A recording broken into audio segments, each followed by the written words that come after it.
মোহনপুর নামে এক গ্রামে বাস করত সুমনা। এমনিতে তাদের শাশুড়ি বৌমার মধ্যে কোনো লড়াই ছিল না, কেবল তার শাশুড়ি মা ছিলেন একটু কিপটে। মা, আজকে এই রোদে গরমের মধ্যে আপনাকে বাজার যেতে হবে না, আপনি বিশ্রাম নিন। আজকে আমি বাজারে যাব। না না, ওটি হচ্ছে না। তুমি বাজারে গেলে একটা কেলেঙ্কারি হবে। তুমি তো সেই বেছে বেছে দামি সবজিগুলো নিয়ে আসবে, তার থেকে আমিই যাব বাজারে। আর আপনি বাজারে গেলে তো সেই কম দামি খুঁজে খুঁজে পচা বাসি সবজিগুলো নিয়ে আসবেন, তাই না মা?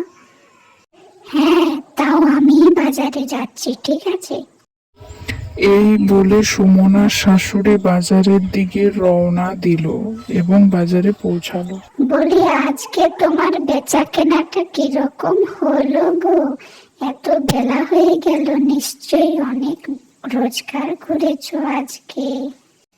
না না, আজকে ভালো বেচা কেনা হয়নি। আর এই সময় তো দাম এত বেশি থাকে যে কেউ কিনতেই চায় না। তা নাও দেখি, আমাকে কিছু দাগি পচা সবজি দাও, বাড়ি নিয়ে যাই, বৌমা আবার রান্না চাপাবে। হ্যাঁ, জানতামই তো তুমি ভালো কিনতে পারবে না, কিন্তু আজকে তো কোনো পচা দাগি সবজি আর নেই। সে কি একটু দেখোই না আছে নাকি?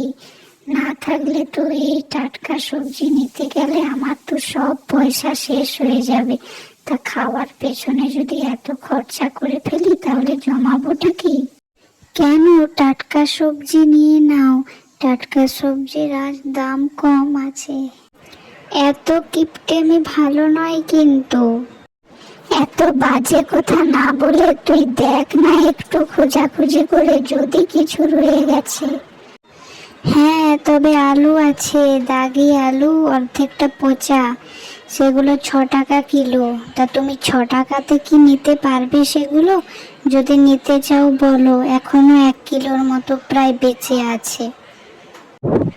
হ্যাঁ, দে দে। তা এই দেখ, আগে বলবি তো, শুধু শুধু আমার সময় নষ্ট করতে গেলি। দে, পচা আলু 1 কিলো আমাকে দিয়ে দে তো দেখি।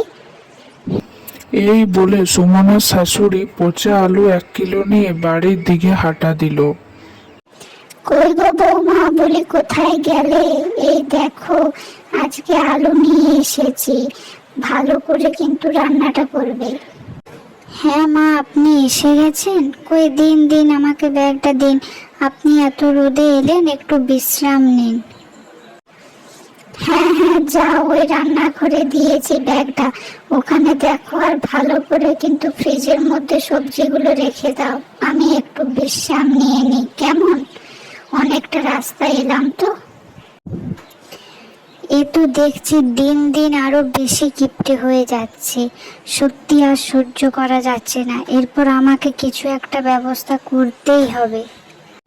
কি বৌমা, এখানে আবার কি নিজের মনে গজগজ করছো? কই, কিছু না তো মা, কিছু বলিনি। আমি রান্না করছি, আপনি যান, বসবেন, যান। হ্যাঁ হ্যাঁ, তাড়াতাড়ি করো। আর শোনো, 1 কেজি আলু নিয়ে এসেছি। আমি কিন্তু এখন আর বাজারে যেতে পারবো না 3 দিন, যাতে 3 দিন এই আলু দিয়ে হয়ে যায়, ঠিক আছে? মা মা, কোথায় গেলে তোমরা সবাই? কই, এসো দেখি। দেখো, আমি এসেছি আজকে। কই গো, কোথায়? আরে সুপর্ণা, তুই? আয় আয় আয়, তোমার ভালো আছিস তো? জামাই ভালো আছে? তা হঠাৎ এই সময়? হ্যাঁ মা, আমরা সবাই ভালো আছি। আর তোমার জামাই কদিন বিদেশে গেছে, একটু ওর অফিসে কাজের জন্য। তাই আমাকে বললো তুমি একা এখানে থেকে কি করবে, যাও কদিন বাপের বাড়ি থেকে ঘুরে এসো। তাই আমি এলাম। হ্যাঁ হ্যাঁ, বেশ করেছিস, ভালো করেছিস, সত্যিই তো। দাম, তুই একটু বস, আমি তোর বৌদিকে রেখে দিই। হ্যাঁ হ্যাঁ, যাও মা, তাড়াতাড়ি বৌদিকে ডাকো। কতদিন বৌদির সাথে কথা হয়নি। কই গো বৌমা, তাড়াতাড়ি একবার বসার ঘরে চলো। দেখো, সুপর্ণা এসেছে। চলো তুমি, তারপরে সে আবার করবে। আরে সুপর্ণা, কেমন আছো? কতদিন পরে এলে, সত্যি। তা মাঝে মাঝে তো একবার করে আসতে পারো এ বাড়িতে। আসোই না, কতদিন হয়ে গেল। হ্যাঁ বৌদি, আসা হয়নি। তারপর বলো, তুমি কেমন আছো? তোমার শরীর ঠিক আছে তো? হ্যাঁ ভালো আছি। আর শোনো, এবার যখন এসেই পড়েছো তখন কিন্তু 1 মাসের আগে ছাড়ছি না, ঠিক আছে? 1 মাস কিন্তু এখানে থাকতেই হবে, তারপরে বাড়ি যাওয়ার কথা ভাববে। হ্যাঁ বৌদি, এবার 1 মাস থাকবো, কারণ দেবাশিস তো বাড়িতে নেই, ও একটু কাজে গেছে, ওর অফিসের কাজে বিদেশ গেছে, তাই ও যতদিন না আসছে ততদিন থাকবো। বাহ, এ তো বেশ ভালো কথা। খুব ভালো করেছো তুমি এখানে এসে। যাই হোক, অনেক দূর এসেছো তো, বসো তুমি, আমি তোমার জন্য খাবার রেডি করি গিয়ে। আরে বৌদি, করেছোটা কি? এত খাবার আমি আবার খেতে পারি নাকি? তুমি তো একদম এলাহি আয়োজন করেছো গো আমার জন্য, সত্যি তোমার তুলনা নেই। না না, আজকে কোনো বারণ শুনছি না, যা যা দিয়েছি সবটা খেতে হবে, কিন্তু সব তোমার পছন্দের রান্না করেছি আজকে, খেয়ে নাও তাড়াতাড়ি।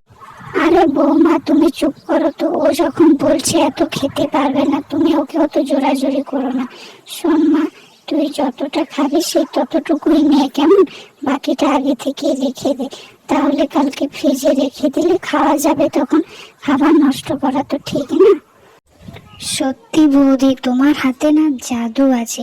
আজ রান্নাগুলো তুমি যা করেছিলে না, বড় বড় রেস্টুরেন্টকেও হার মানিয়ে দেবে কিন্তু। আরে ধুর, কি যে বলো না তুমি, চুপ করো না।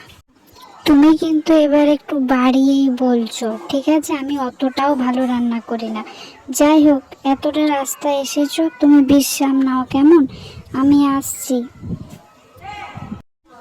এই তো মা, আপনি এখানে বসে আছেন? বলি, আজকে কি রান্না করব?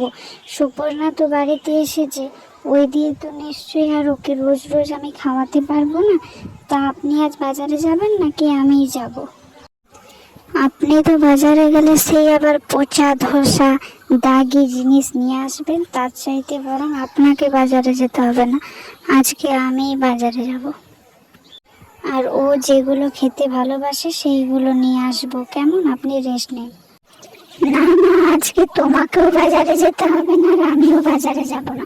ওই যে আলুগুলো আছে, ওগুলো কি নষ্ট হবে নাকি? টাকাগুলো কি এত সস্তা? ওই যা আছে তুমি তাই দিয়ে রান্না করো, বেশি বাড়াবাড়ি করতে হবে না। এ কি মা, আমাকে খাওয়ানো নিয়ে তুমি বৌদির সাথে এইভাবে ঝগড়া করছো? এগুলো আমি যদি আগে জানতাম কখনোই এখানে আসতাম না। অনেক বড় ভুল করেছি আমি, আজকেই চলে যাব নিজের বাড়িতে, আর কোনো দিন আসবো না এখানে। সত্যি বলছি মা, তুমি বদলে গেছো। আরে না না সুপর্ণা, তুমি মায়ের কথাই কিছু মনে করো না। দেখো, তুমি তো জানোই মা কেমন, তাছাড়া এত রাগ করতে নেই, সোনা বোন আমার। না না বৌদি, তুমি আজ আর আমায় আটকিও না দয়া করে। আমি আজ কারোর কোনো বারণ শুনবো না। আমি আজকেই যখন স্থির করেছি চলে যাব, তখন চলে যাব। আরে লক্ষ্মী বোন আমার, এত আবার রাগ করে নাকি? আবার কাঁদছো কেন? চোখের জল মুছো। কোথাও যাবে না তুমি, তুমি তো জানোই মা কিরকম, ভীষণ কিপটে বলো। না বৌদি না, মা যে আমাকে এইভাবে বলতে পারে আমি এটা কোনোদিন আশাও করিনি। এর থেকে শোনো, আমার কাছে একটা তোমার মাকে সাহায্য করার জন্য না ভালো প্ল্যান আছে, ঠিক আছে? বাহ বৌদি, জব্বর প্ল্যানটা ভেবেছো তো। তো চলো, কালকে মাকে আমি আর তুমি মিলে সাহায্য করি। এ কি সুপর্ণা, তোমার কি হয়েছে? সকাল সকাল তুমি এখানে দাঁড়িয়ে আছো কি জন্য? ঘুমোওনি নাকি? কালকে সারা রাত এত ভোরে উঠেছো? আরে না না বৌদি, দেখো না, কাল থেকে আমার ঘুমই হয়নি, আর সারা রাত দেখো বমি হচ্ছে কাল রাত থেকে, এখনো পর্যন্ত থামেনি, প্লাস রক্ত বমি হচ্ছে, খুব ভয় করছে গো। আরে আরে, সে কি কথা? কেন এরকম কেন হচ্ছে? তবে হ্যাঁ, আমার কিন্তু মনে হচ্ছে ওই পচা নষ্ট সবজিগুলো খেয়ে তোমার এরকম অবস্থা হয়েছে। দাঁড়াও, তুমি কোনো চিন্তা করো না, আমি এক্ষুনি গিয়ে মাকে ডেকে নিয়ে আসছি, মাকে দেখাই তোমার কি হয়েছে। হ্যাঁ হ্যাঁ বৌদি, তুমি তাড়াতাড়ি মাকে ডেকে আনো, আমার কিন্তু খুব ভয় করছে। হ্যাঁ হ্যাঁ, তুমি চিন্তা করো না, তুমি দাঁড়াও, আমি এক্ষুনি ডেকে নিয়ে আসছি। মা মা, তাড়াতাড়ি একবার বাইরে চলুন, দেখুন সুপর্ণার কি হয়েছে।